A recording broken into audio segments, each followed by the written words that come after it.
it going? Welcome to another Thursday night live meditation that we're all going to do together. 20 minutes, just like all the other Thursdays. um, Before we get into it, um, one thing I wanted to talk a little bit about tonight before we do our sit is you probably noticed, like if you're doing meditation, if you're doing self improvement work and stuff like that, you are going to have times when you are going to backslide. It's inevitable. I've been doing this for 3 years, and I find, sometimes you take two steps ahead and then you take two steps back. Whatever you're trying to do, if you're trying to, lose weight or drink less, or stop spending money recklessly, or if you have a drug habit, or you've got anger issues, or whatever it is, um, it's not uncommon to you know to fall back, and you can really beat yourself up. I think in these situations it's best not to moralize them so much, and stop guilting yourself. This work isn't about how awesome can I be. uh, I think the good benefits will come with time out of the work that you do in meditation, and you don't need to beat yourself up over uh, things that you haven't been able to master or conquer yet. I think it's good to take the journey to practice and keep working on it. And I find it frustrating when I take a step back in my life. Um, it's but that's the name of the game in life, man. Sometimes your ego is just not ready to let go of certain things at a certain time, and you got to be patient. And that's why doing meditation and other spiritual practices, whatever you're doing out there, keep it up. I hope that I could be an encouragement for that. Just push on. Sometimes, though, there is a time to take a break too. To stop. You can get caught up in spirituality. You can get ideological about it. You can get really, you know, nuts about it, and it can get in your head. Sometimes you just need to chill and relax and even take a break. Um, but just don't take a break for too long. uh, yeah. Even with meditation, my foundation is doing meditation. It's the one thing that I always really stay consistent with. I've had certain habits that I feel that I've been able to fully break. I have other things that they're a struggle. They're a struggle. I keep having to fight with it and wrestle with it. Um, and my hope is that I'm chipping away at it, and I'm trying not to uh, feel so guilty about it, and see it for what it is. I don't think the guilt's good, you know, uh, because I grew up with a fundamentalist Christian kind of a background. It's like guilt is seared into my brain, and if some of you out there have gone through any of that, you know how religious ideology can really, that can stick around even after, it feels like you've been past it for a long time. It really infects the brain and can get in there. If you've been, taught since you were a little kid to just feel bad about those bad things that you've done, it can be a lot of work, a long process to break free of that type of stuff. And so yeah, I just wanted to talk a little bit about backsliding.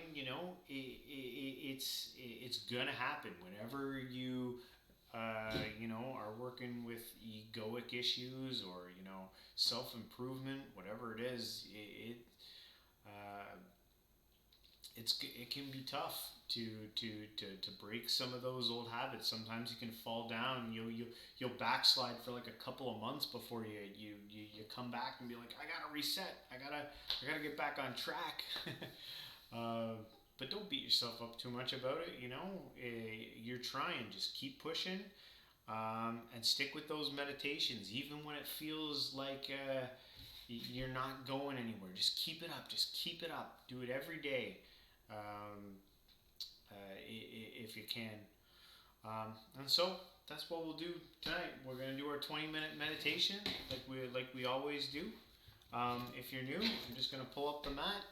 You sit down.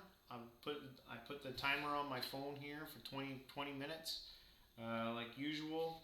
And then after I'm done, we'll come back. I'll chat a little bit more. And yeah, so let's get started. I'll put some music on here, and we'll get going.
All right. Hope you guys enjoyed that. And I guess now we're on to our scripture, spiritual reading part of the night here. And I decided to read something from the Hindu scriptures.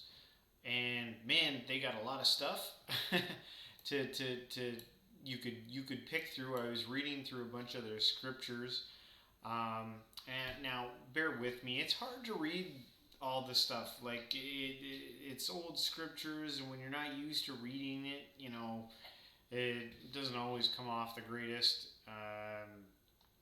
But I was looking at this website, and I think it's HimalayanAcademy.com. At the top header here it says Savit Scriptures or whatever like that. But what I'm going to read from tonight, let me try and pronunciate this in the Hindu scriptures. It comes from the Brahadar Ranyaka Upanishad. Let me say that one more time. Brahadranyaka Upanishad. I'm probably butchering that. But I was reading a bunch of the scriptures, and when I found this one, I loved the take on it, because it's like the non-dual version of the Bible. It seemed like it's I think it's like the creation story, but I loved it. It was really interesting the way that it was written. So I'm just going to read a part of it here. Be patient with me as I try to read these scriptures here. But yeah, this was written around 700 BC. I think I looked it up on Wikipedia anyway. That's what it said. So here we go. Let me try and read this. It says, "In the beginning, this world was only the self in the shape of a person. Looking around, he saw nothing else than the self. He said, 'I am.' Therefore arose the name of I. Therefore, even to this day, when one is addressed, he says first, 'This is I,' then speaks whatever other name he may have. Because before all this, he burnt all evils. Therefore, he is a person. He who knows this, verily, burns up him who wishes to be before him. He was afraid. Therefore, one who is alone is afraid. This one then thought to himself, 'Since there is nothing else than myself, of what am I afraid?' Thereupon his fear verily passed away. For of what should have been afraid? Question mark. Assuredly, it is from a second that fear arises. He verily had no delight. Therefore, he who is alone has no delight. He desired a second. He became as large as a woman and a man to a man in close embrace. He caused that self to fall into two parts. From that arose husband and wife. Therefore, as Yajnavalkya used to say, this body is one half of oneself, like one of the two halves of a split pea. Therefore, this space is filled by a wife. He became united with her. From that, human beings were produced. She thought, how can he unite with me after having produced me from himself? Well, let me hide myself. She became a cow. The other became a bull and was united with her, and from that cows were born. The one became a mare and the other a stallion. The one became a she-ass and the other a he-ass, and he was united with her, and from that one-hoofed animals were born. The one became a she-goat and the other a he-goat. The one became a ewe The other became a ram and was united with her, and from that goats and sheep were born. Thus indeed he produced everything, whatever exists in pairs, down to the ants. He knew, I indeed am this creation, for I produced all this. Therefore he became the creation. He who knows this as such comes to be in the creation of his. Then he rubbed back and forth and produced fire from its source, the mouth and the hands. Both these, mouth and the hands, are hairless, and are hairless on the inside, for the source is hairless on the inside. When the people, they sacrifice to him, sacrifice to the other one, all this is his creation indeed, and he himself is all the gods. And now whatever is moist, that he produced from semen, and that is soma. This whole world is just food, and the eater of food. Soma is food, and fire is the eater of food. This is the highest creation of Brahma, namely that he created the gods who are superior to him. He, although mortal himself, created the immortals. Therefore, it is the highest creation. Verily, he who knows this becomes a creator in his highest creation. Now, it goes on a lot farther, but I think I read enough there. You kind of get an idea of it. But fascinating, I'm just getting into all this stuff myself, reading other, religions and their belief systems and stuff like that, and it's fascinating. It's really, the majority of my life, the only really stuff that I was saturated with was Christian, theology. I've just become open to this stuff, to start looking at it and reading it, and I'm enjoying it, and I hope you guys are enjoying it too. But yeah, that pretty much it ends it for everything tonight. I hope you'll remember what I talked about, the backsliding. Don't get too down on yourself when you got hiccups along the road. It's gonna happen. But stay with it, stay strong, and keep up the good fight. And I guess with all that said, I'll end it tonight. I hope you guys have a great week. I'll see you guys next Thursday, 9 o'clock Eastern Standard Time. And I record these and I throw them up on YouTube, so you can see them on YouTube on Coral Living if you want. Just make sure you're doing your at least 20 minutes every day. And if you're new and you've never seen anything like this before, try and build a meditation habit. 20 minutes a day. Try the 30-day challenge of just doing 20 minutes every single day for 30 days. And then you can assess from there and go on from there. But anyway, you guys have a good one. I'll see you guys later.